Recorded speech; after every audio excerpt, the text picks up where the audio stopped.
opportunity to unite in prayer.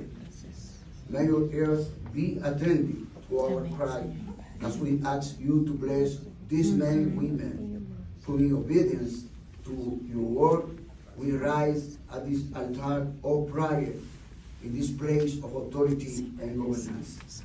We pray that your blessing do not depart from this great country, whose foundation is your word.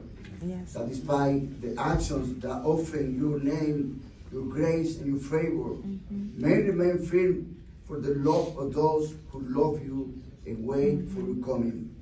Have mercy, O God, and bless the United States of America.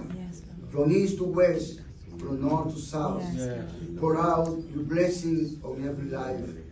Heavenly Father, we ask for forgiveness for the sins of the nation.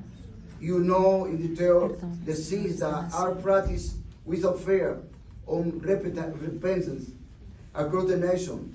We unite today as your servants, and we stand in the gap to intercede for your mercy on those who exercise authority and do not recognize that your power is above all, that your wages of sin is death, but your gift, your blessing is eternal life to those who are in Jesus Christ, our Lord and Savior.